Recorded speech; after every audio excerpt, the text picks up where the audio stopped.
बहुत समय पहले की बात है। सुंदरवन जंगल में टुनटुनी अपने पति कालू और दो छोटे बच्चे रिंकी और पिंकी के साथ रहा करती थी। वह पक्षी बहुत ज्यादा गरीब थे। अपनी दोनों बच्चों का पालन करने के लिए जंगल से कुछ लड़कियां लाकर बेचा करते थे और इससे अपना घर चलाते थे।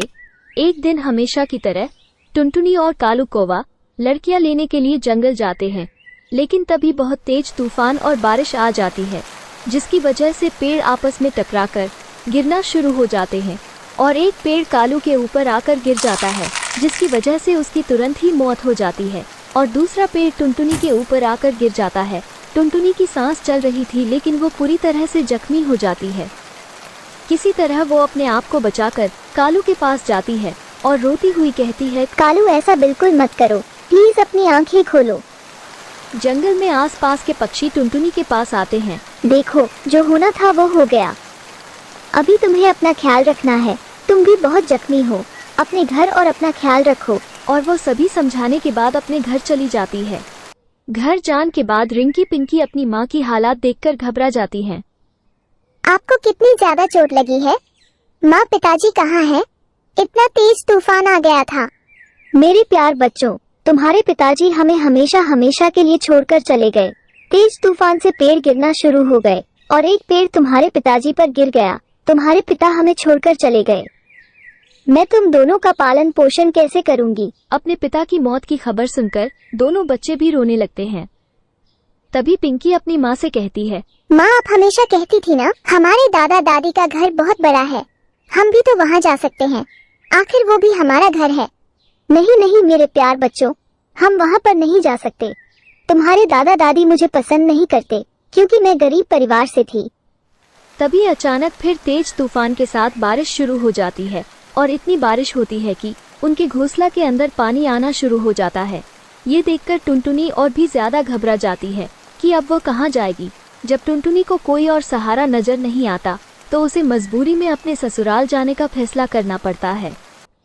अपनी दोनों बच्चों के साथ अपनी ससुराल जाती है और वहाँ जाकर अपनी आप बीती बताती है। तभी टुनटुनी की सास कहती है, जब मेरा बेटा इस दुनिया में नहीं रहा तो अपना हिस्सा लेने यहाँ आ गई। तुझे और तेरी दोनों बच्चों को इस घर में जगह नहीं दूंगी। चली जा यहाँ से। मैंने कोई अनाथ आश्रम नहीं खोल के रखा है। दादी, अपने घर में रहने की जगह दे दो ना। हम इतनी तेज बारिश में कहाँ जाएंगे? हमारा छोटा सा घोंसला टूट गया है और उसके अंदर पानी भी भर गया। वो किसी की भी नहीं सुनती और सबको घर से बाहर निकाल देती है। टुनटुनी चिड़िया तेज बारिश में अपने दोनों बच्चों के साथ चल देती है।